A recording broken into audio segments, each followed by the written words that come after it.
These two giants have been duking it out in the automation landscape, and today we're going to compare them side by side. If you're running any type of online business, you've probably heard of either Zapier or Make.com. They're two tools I've used to integrate my businesses, and honestly, I wouldn't be where I'm at today without them. I'm going to compare these two tools on 4 categories. First one being pricing, how much does it cost to run these bad boys on your back end? Second, user experience, how easy is it for a complete beginner to just come in and start automating their systems? Third, app integrations, how many softwares can you tie together using these tools? And fourth, AI, how are these tools competing on the new AI frontier? But first, please just give you a thumbs up. It helps give this video a little bit more of a boost and helps get it out to more people, and maybe it'll help them like it's helping you. So let's get into it. So first we're going to talk about money, because of course we are. Every tool has to fit within a budget. Zapier offers a free plan, which is basically there to get you hooked on the platform. It only allows up to 100 tasks per month and only lets you create 2-step zaps. A 2-step zap is basically when you integrate one thing to another thing. This is a really good way to dip your toes into automating, but if you're trying to do anything complicated, you're going to have to upgrade to their professional or team plans. Pricing varies depending on how many tasks you think you'll do per month. If I'm just getting started, 1,500 tasks a month seems plenty enough for me, so that's going to cost about $40. From there, I would evaluate if I have enough tasks and just upgrade. The price can go up to $4,000 per month if you're looking to automate 2 million tasks a month on the team plan. Make.com, on the other hand, offers a very generous free plan. You can actually get started with up to 1,000 operations per month, but you can only have 2 active scenarios turned on at a time. I will mention though that the first tier of the pay plan is only $10 a month, and it gives you up to 10,000 operations and unlimited active scenarios.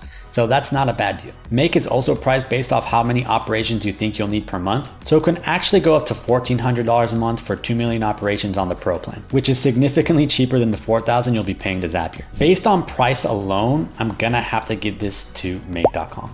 Next up is the user experience. Zapier has a very clean and straightforward, intuitive interface. It's a pretty easy setup, and it really handholds you through your first automations. Think about like a linear line where you just go, first I want this, next I want that. Very simple and very easy to get started. One thing that I really disliked about Zapier though, and kind of the reason why I stopped using them a year ago, was with the paths. So under paths, they would kind of sandwich them all together, and it was just really messy and complicated and hard to use. Now what I've noticed, it seems like they started to kind of build out and make it a little bit more visual, where you can actually see branches for your paths, which is actually pretty nice and sleek, and it makes it a lot better. That's actually the reason why I moved to Make.com in the first place. Overall, it's pretty easy to use. I got started on this platform as a beginner, and it really helped me out in my early stages. Make has a much more visual approach to building workflows, which actually is what initially attracted me to the platform. It's like a canvas. You're a painter literally painting your workflows out on paper. Something about it is extremely satisfying when you trigger your workflow and you see it go through the sequence all in complete sequential order, and you get a complete check at the end. While it's a little intimidating and not so user-friendly at the beginning, once you get the hang of it, it becomes a super efficient platform to build your workflows on. This one's a little bit tougher to call, but just because I like the way it looks, I'm giving this one to Make.com as well.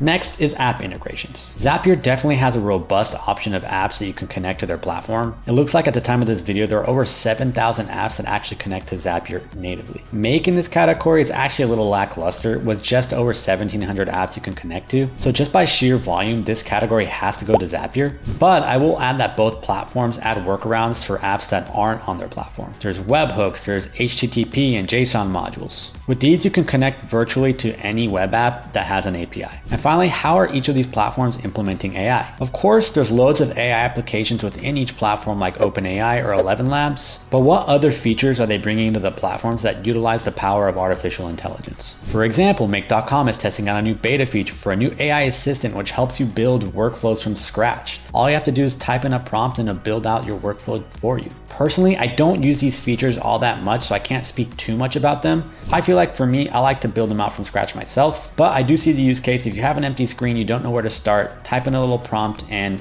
maybe it'll help you get started. Zapier is also doing a ton of things on the AI front, which includes their own AI assistant. I also have never used this, but I know it's been around a lot longer. Make.com basically just ripped it off of Zapier, but since it's been around longer, I imagine it works a little bit better than Make's. Zapier is also jumping into the world of chatbots with their new Zapier Central feature. This seems to be a complete game changer for the automation space. If you haven't seen it, it's basically like a ChatGPT built into Zapier, which connects all of their apps. I can probably make a whole video on this topic just alone, so if you haven't heard of it, I encourage you after this video to go look it up. That said, just for being the innovators in this space and really connecting AI into their platform on a whole new level, Zapier takes the cake here for sure. Overall, we have two great platforms which perform very similar functions. I would just use the one you prefer. They both can have different use cases. I personally have an account with both and sometimes actually use them both simultaneously. That's the end of this video, guys. I've never made this type of content before, so if you can, please leave a comment down below and let me know what you think. Was this helpful? And like always, please subscribe to the channel if you like watching system automation tutorials and learning a little bit more about how I use them within my business.